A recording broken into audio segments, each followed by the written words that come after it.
আমাদের ভারতের ৭৯তম স্বাধীনতা দিবস। Happy independence day to all.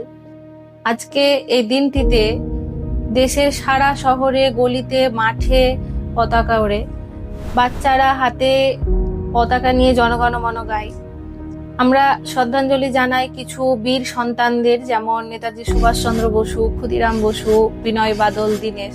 কিন্তু সত্যি বলতে গেলে ইতিহাস কিছু মানুষকে বিখ্যাত করেছে ঠিকই, আর অনেক অজানা বীরদের কথা, তাদের আত্মত্যাগ, তাদের বলিদান আজও আমরা জানি না। ভারতবর্ষের স্বাধীনতা সংগ্রামের মূল কেন্দ্রবিন্দু ছিল বাংলা।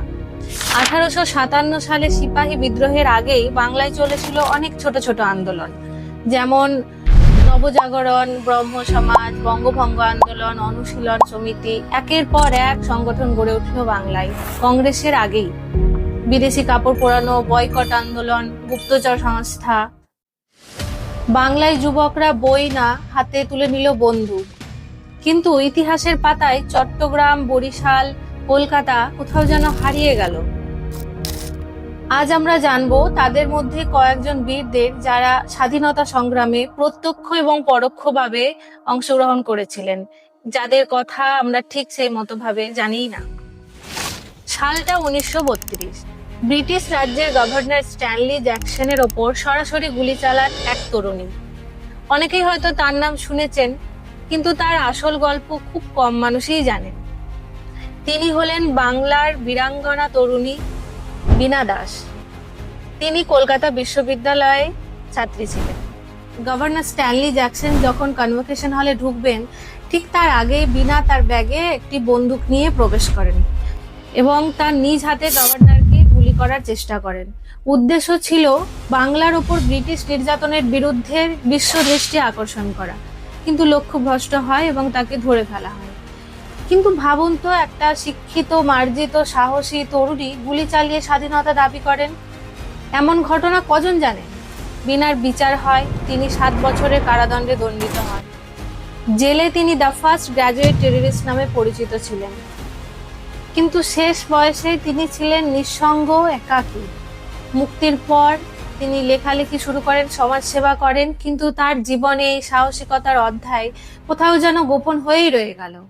এরপর আছি কলকাতা বিশ্ববিদ্যালয়ের গণিত শিক্ষক হেমেন্দ্র প্রসাদ মুখোপাধ্যায়। তার ছাত্ররা জানতো এই শিক্ষক একটু আলাদা। যখন সবাই ডিফারেন্সিয়াল ইকুয়েশন পড়াতো, উনি বলতেন যে বিপ্লব মানে শুধু রক্ত নয়, চিন্তা। তিনি গোপনে একটি সংকলন প্রকাশ করতেন, তার নাম ছিল মুক্তির রেখা। সেখানে তিনি তার হাতের লেখা কবিতা ও ছবি দুটোই প্রকাশ করতেন। তার আঁকা স্কেচগুলো নিষিদ্ধভাবে ঘোষিত ছিল, তবে পুলিশ একদিন তার পত্রিকার কপি পেয়ে যায় এবং হেমেন্দ্র প্রসাদ গ্রেফতার হন। তার বাড়ি থেকে 35টি আঁকা পাতা উদ্ধার করা হয়, সব পুড়িয়ে ফেলা হয়। তার জীবনের শেষ দিনগুলো তিনি প্রেসিডেন্সি জেলের নিঃসঙ্গ সেলে কাটান। কোনো বিচার হয়নি, মৃত্যুর পর কেউ কখনো নামও উচ্চারণ করেনি। তার ছাত্রদের অনেকেই বলেন যে স্যার আমাদের শিখিয়েছেন স্বাধীনতা মানে শুধু হাতে বন্দুক নয়, হাতে তুলি থাকলেও যুদ্ধ সম্ভব। এই মানুষের গল্প কেউ বলে না। তাদের মুখে কোনো স্লোগান ছিল না, কোনো প্রেস কনফারেন্স তারা করেননি, ছবি তোলেননি, অথচ তারা নিজের কাজ নিঃশব্দে চুপচাপ করে গেছেন। এবার আসি এক বিস্ময়কর যুবকের গল্প, ননীগোপাল মুখোপাধ্যায়। তার সাধারণ পরিবারে জন্ম। তিনি অনার্স পড়ছিলেন প্রেসিডেন্সি কলেজ থেকে। একদিকে পড়াশোনা, অন্যদিকে বিপ্লব, দুটোই সমানভাবে তিনি চালিয়ে যাচ্ছিলেন। 17 বছর বয়সে হাতে তুলে নেন বোমা। লক্ষ্য ছিল ব্রিটিশ গভর্নর ডেনহ্যাম।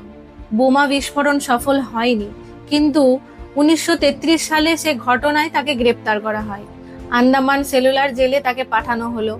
এখান থেকে শুরু হলো তার এক নতুন যুদ্ধ। জেলে তাকে অপরাধীর পোশাক পরানো হতো, পাটের তৈরি মোটা কাপড়, গায়ে লাগলে ছ্যাঁকা লাগে। প্রতিবাদ শুরু করলেন, অনশন শুরু করলেন। দিন নয়, সপ্তাহ নয়, মাসের পর মাস তিনি অনশন চালিয়ে গেলেন। অন্য বন্দীরা তার প্রেরণায় জেলে কর্তৃপক্ষের কাছ থেকে স্বাধীনতা দাবি করলেন।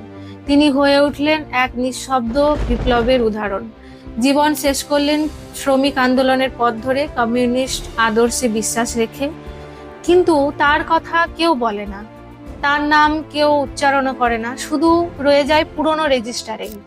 1893 সাল মালদা জেলার ইংলিশ বাজারে জন্ম নেয় কৃষ্ণজীবন সান্যাল। ছোটবেলা থেকেই তার হৃদয়ে ছিল দেশপ্রেম। কলেজে গিয়ে যোগ দেন যুগান্তর গ্রুপের সাথে। সাহস ঐশ্বর্যের কথা শিখলেন বারণ ঘোষ, উলাসকার দত্তের কাছ থেকে। একদিন কলকাতায় মানিকতলা বাগানে পুলিশের রাইডিং এর দল হঠাৎ অভিযান চালায় এবং তৎক্ষণাৎ তার হাজার হাজার দলিল ও বই উদ্ধার করে। সেই সব বইয়ের ভিতরে ছিল কৃষ্ণজীবন সান্যালেরও স্কুলের বই। ঠিক এই সময়ে তিনি তার মালদার বাড়িতে গোপন ছিলেন বলে ধারণা করা হয়।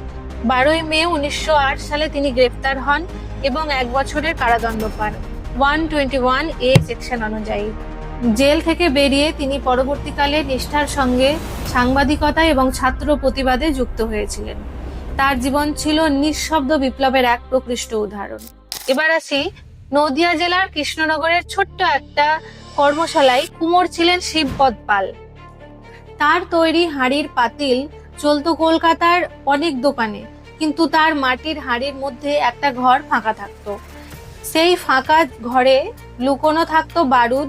তিনি গোপন অস্ত্র পরিবাহকের প্রধান কৌশলী ছিলেন।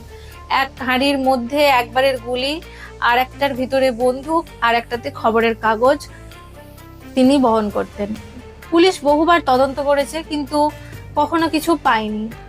কিন্তু পরবর্তীতে তার মৃত্যুর কোনো তথ্যই পাওয়া গেল না।